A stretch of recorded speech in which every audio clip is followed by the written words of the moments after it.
পৃথিবীর মানচিত্রে এমন কিছু দেশ আছে যাদের ইতিহাস শুধু একটি জাতির নয়, বরং পুরো মানব সভ্যতার ইতিহাস। ইরাক ঠিক তেমনই একটি দেশ। এ দেশের মানুষ প্রথম লিখতে শিখেছিল, আইন তৈরি করেছিল, গড়ে তুলেছিল নগর সভ্যতা। আবার এই দেশটি পরিণত হয়েছে যুদ্ধ, বোমা, রক্তপাত আর ধ্বংসের প্রতীকে।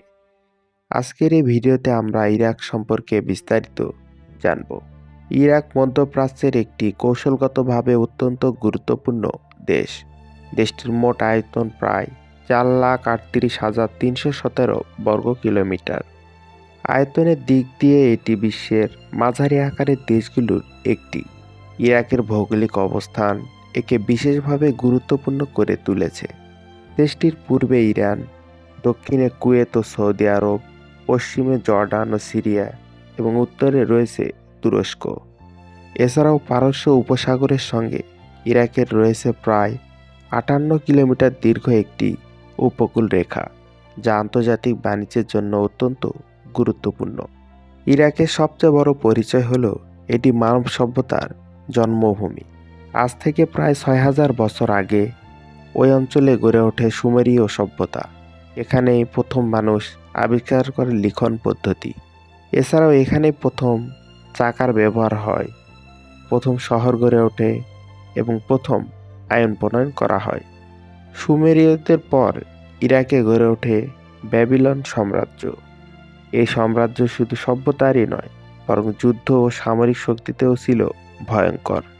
বিশাল প্রাসাদ, দুর্গ আর শক্তিশালী সেনাবাহিনী ইরাককে পরিণত করেছিল প্রাচীন বিশ্বের সুপার পাওয়ারে।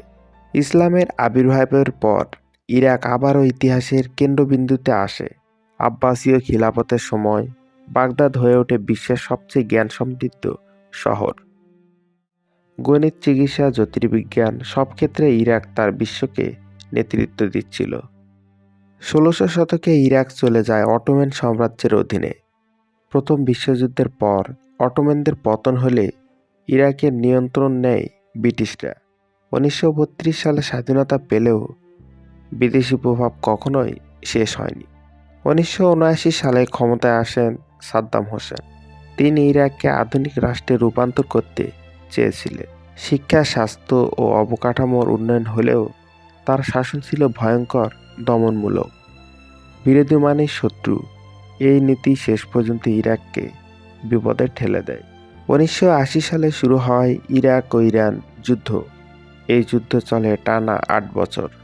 লক্ষ লক্ষ মানুষ মারা যায়, দেশের অর্থনীতি ভেঙে পড়ে। এই যুদ্ধ ইরাককে ভেতর থেকে দুর্বল করে দেয়। যুদ্ধের ক্ষতি পুষিয়ে নিতে ইরাক আক্রমণ করে কুয়েত। এর ফলে যুক্তরাষ্ট্রের নেতৃত্বে শুরু হয় গালফ ওয়ার।